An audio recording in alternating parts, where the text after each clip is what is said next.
Good morning. Welcome back to Morning at 10 TV. This is the solution segment, and we're talking about road safety today. Of course, Andrew Chamagero was on ground, but here on the solution segment, we'll give you practical solutions on how you can maneuver different scenarios. Remember, here in Uganda, actually Uganda loses up to 10 people daily to road accidents. How can we bring these numbers down or just do away with them completely? That is what we'll be having a discussion on. And in studio, we have a road safety consultant, Mr. Paul Kwamusi. Thank you so much for joining us. Thank you.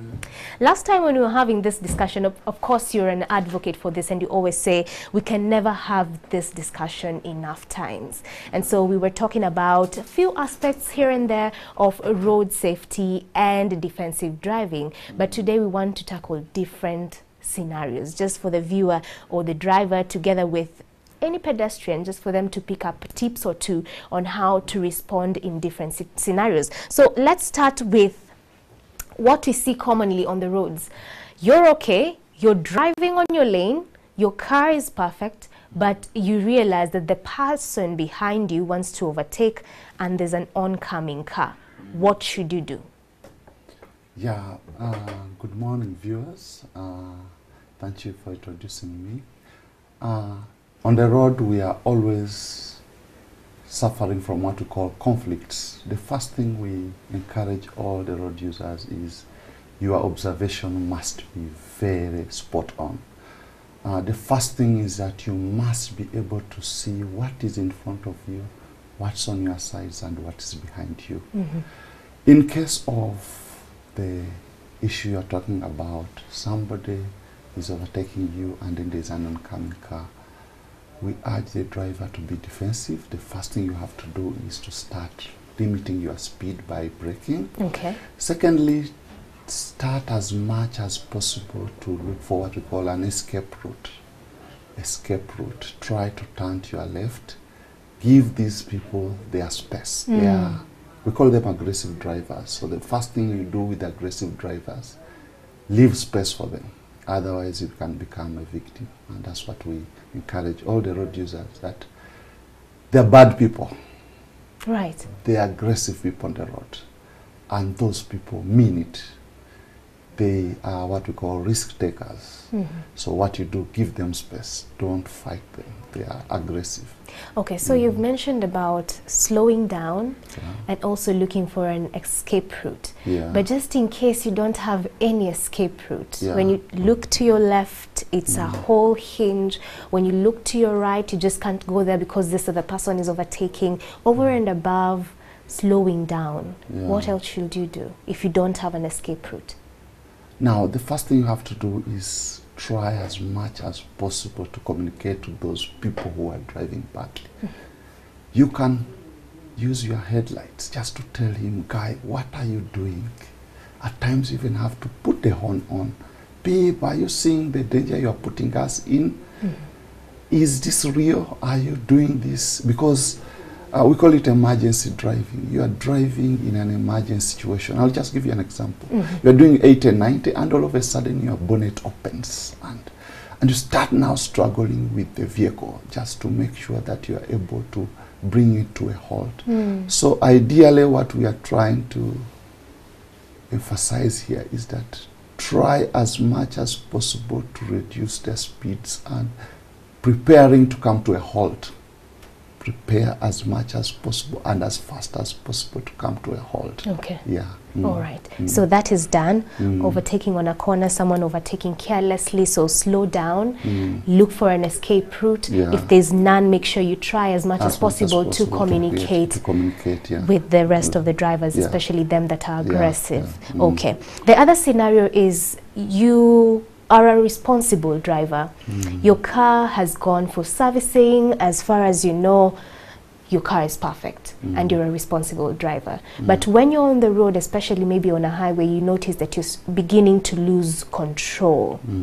you can no longer control the navigation of your car. In that scenario, what should you do? Because yesterday, the reason as to why we have this question is because yesterday we saw a bus ramming into one of the ministry's fencing wall. Apparently, the driver of that bus lost control, but thankfully enough, there were no victims, no one lost their lives, and no injuries were reported. So in such a scenario, your car is perfect, you're a responsible driver, but you notice that you're losing control. What should you do? Thank you very much. Generally, a vehicle is just components put together to make a unit. Now, we call it control failure. One of the components of the vehicle has failed. I'll give you an example. I don't know how long I've been driving, but there's when you brake and the vehicle refuses to brake. Yes. We even have a scenario where the accelerator pedal gets stuck Yes. and continues powering the vehicle. So I'll just give you 2 or 3 scenarios. But maybe let me come to this case of the bus. Buses are heavy vehicles. And I don't know whether you know that all heavy vehicles depend on air pressure to brake.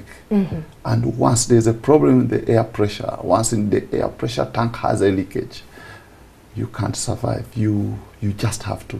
We call it control failure. The failure, you can't control. The machine, actually, you cease being a driver. You actually become a spectator. Yeah. I remember I was training some drivers from Somalia, and they were telling me, look here. One day I was a turnman, and this driver, we were going downhill, and then brakes failed. Now, when brakes failed, the driver knew he was going to die, and obviously we were going to die. So this driver just leaves the steering wheel and just closes his eyes, and then all of a sudden they rolled and died and were injured. And when they came out, this turnman was asking the driver, "What the hell were you doing to remove your hands on the steering wheel?" He said, "I'd rather die when I'm not seeing. I don't want to die when I'm seeing myself dying." Yeah. But that shows you that drivers must be very careful, that there are scenarios where we lose control. But we know, we as trainers, we know when you are more likely to lose control. One biggest problem is when you're going downhill. You are more likely to lose control. When you are turning, if you see the alignment of that roundabout, soon after the descent, there is a roundabout. Now, you're combining the 2 issues. You're combining the descent and the turning. So, being a heavy vehicle, we have so many components down there. In case of, it might even be the tie rods down there that might have failed. Yeah.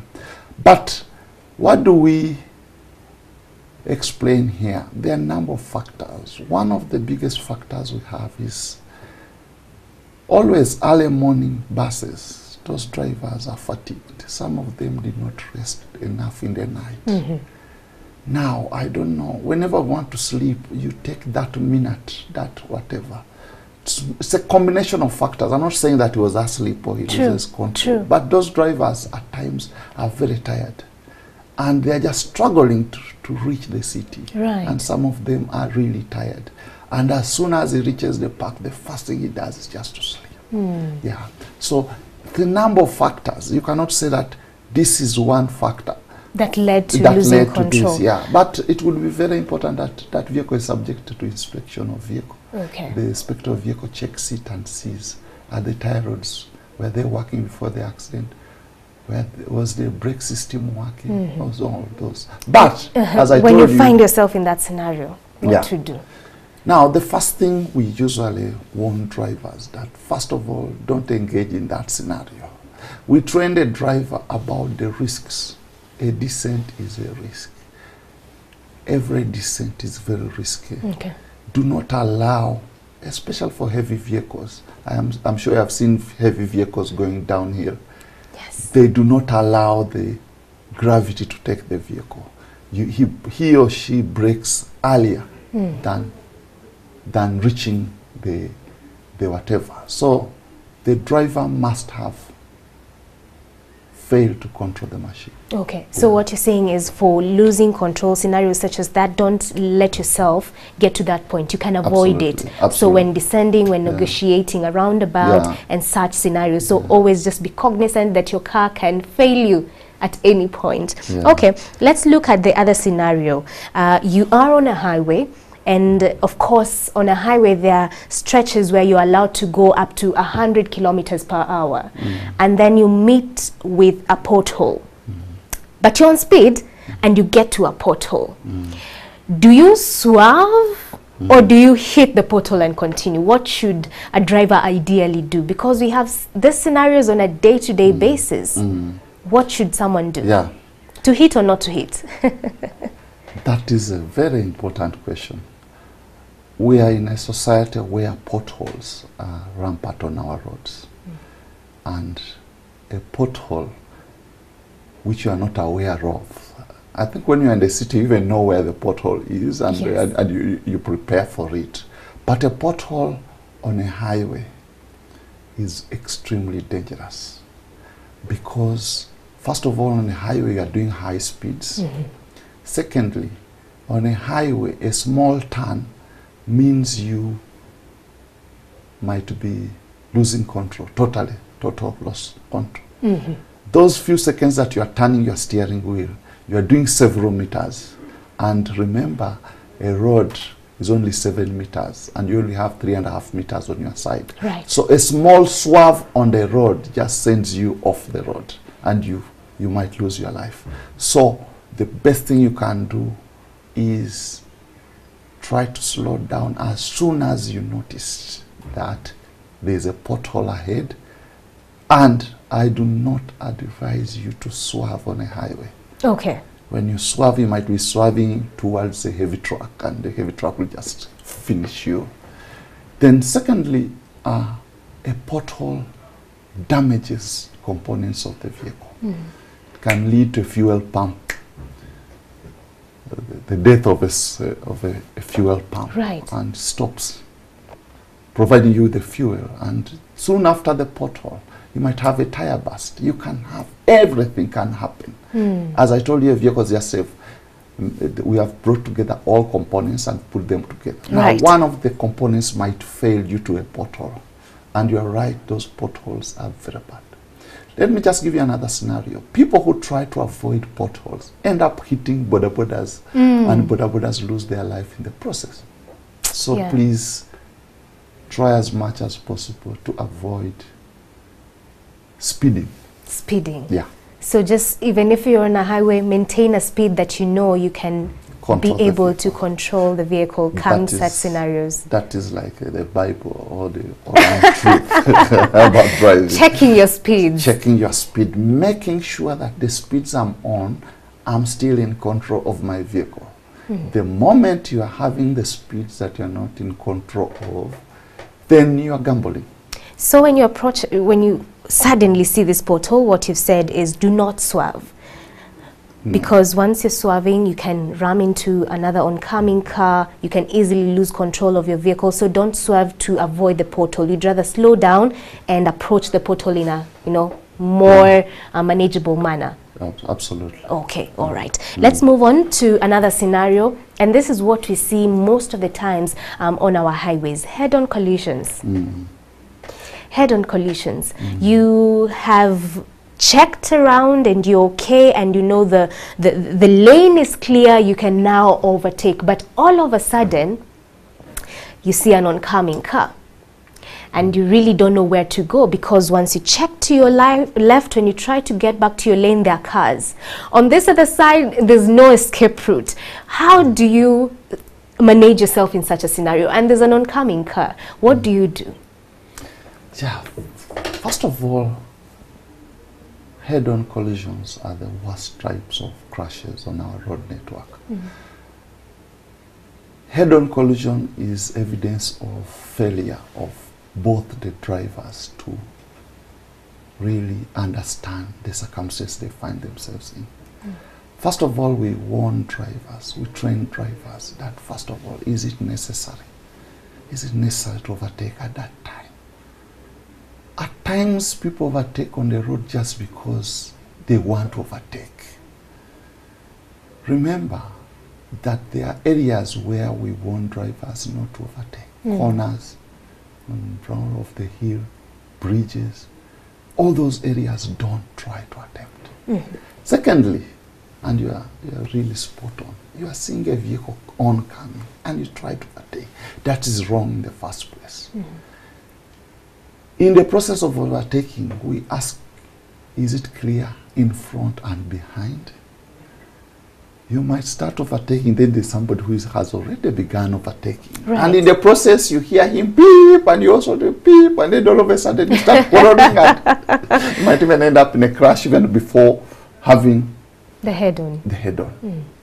And by the time the head-on comes in, you're already in the accident scenario. Secondly, people lie themselves. We call it false assumption. You're trying to overtake a vehicle, and the vehicle is doing 120. What the hell are you looking for? That speed is too much. It means you need more than 130, 140 to overtake that vehicle. So actually, it's not necessary. Just keep the speed. In case you are overtaking, some drivers make what we call a fatal error, to go on the other side. That you leave this vehicle that's overtaking and you go on the other side. Yet the other driver also thinks that that's his escape route. So you're entering into his escape route. That's why you find even head-on collisions out of the road, the hard way. Yeah. Right. You all give way. The road is left empty, clear, but this bus and the truck are off the road. And that's where the point of impact is. So don't try to overtake when you feel it's not necessary. Okay. Secondly, overtaking is a process. When we're training drivers, overtaking involves about 12 to 13 processes, at times even 15. Is it necessary? Have you checked behind? Have you checked in front? Signal when you're taking off. Tap the horn. Tap. Just we call it tapping. We are not saying the beep, the fuso, the heavy tractor. Right. Then when you reach there, accelerate. Tap the horn. Tell the driver that I'm overtaking you. Give way. Give way. Accelerate when you pass. Don't cut in. First of all, reach at a time when you are able to see the vehicle in your mirror. That shows that you are clear of this vehicle. And then you signal that you are coming back. When you come back and turn back, and then you cancel the signal and you resume the speed. Okay. The overtaking speed is much higher, so you resume the speed. So no cutting in, because that's what we see most of the times, especially when drivers don't calculate their move well enough. So they want to overtake, there's an oncoming car, so they have to overtake and cut in, which you're saying is totally dangerous. Okay, all right. So there's this other scenario, driving in fog.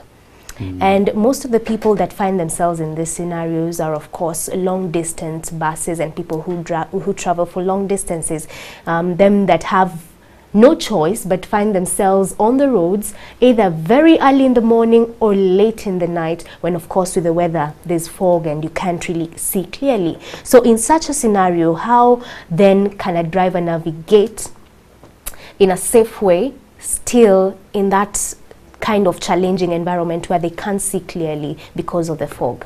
What should a driver ideally do to be safe? I think what we're talking about is a very important topic in road safety. We call it visibility issues. Visibility. This is the same scenario you find yourself in the night, the same scenario when it is raining, same scenario for countries that are developed in the tunnel driving. We call it tunnel driving. You find yourself that you are not able to see clearly what is in front of you. In this situation, what do we advise to do? The first thing is cut the speed. Cut the speed as much as possible. Just drive slowly. Just drive slowly. Make sure, first of all, your lights are on. In modern cars now, we even have the fog lights. We have even those neon lights that really help to cut through the fog. Okay. Put the lights on. Is it on or full lights?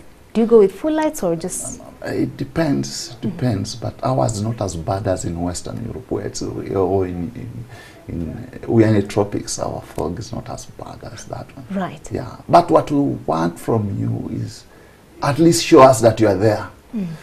My friends, the boda bodas, for them, they feel that the battery is going when you put head on. True story, yeah. Yes. And the boda boda should be the first person to put on the lights because of the vulnerability of the boda boda person. Now, having put on your lights and having reduced your speeds, now be very careful of the bad boys or bad girls on the road. They will come in at their own speeds. All of a sudden, they find a broken down vehicle or whatever. They will swerve to your side and they will bump you off the road. So, thirdly, I'm just warning you, please be careful of the drivers, particularly those overtaking you. They will just bump you off and say, I think you are saying what's in front, give me space now. Yeah, and obviously, you might pay the price. So be the one to give way. Yeah. Be the one to give way. Please. All right. Then obviously be very careful of broken down vehicles. Poor visibility. There's a truck carrying timber or whatever, no reflector to show that it is broken down. And what happens? You ram into it. And that might be the end of your life. So if your speeds are okay, then the damage will be less. Absolutely. Okay. And over and above you driving with your lights on, is it advisable to also put your hazards on? Yeah. Hazard lights, the abuse of hazard lights in this country is terrible. But what happens is that, if necessary, yes. Okay. Yeah. All right. Yeah. Thank you so much for that discussion. Thank you so much for sharing with us and teaching us on how to navigate different scenarios. Very important for us. As we come to a close, how important is it for every driver to have a fire extinguisher in their car? How important is it? Extremely important. You're carrying fuel. You're carrying the battery. The temperatures in the engine are so high. So you are like somebody who is carrying fuel and you're actually carrying a bomb, a missile. So it's extremely important. Extremely important. Extremely important. Thank you so much, sir, for coming in studios. Thank you so much for teaching us today. That has been a classroom. At least now we have all the skills on how you can navigate different scenarios when it comes to road safety. And as he has said, in case you don't have a fire extinguisher in your car, go buy one. Save up and get one. It doesn't mean you have to get the big one. Get the small one that can fit in your car. That has been the discussion today on Solutions segment. My name is Malaki Vilodera. Don't go away. Take Note is up next. Stay tuned.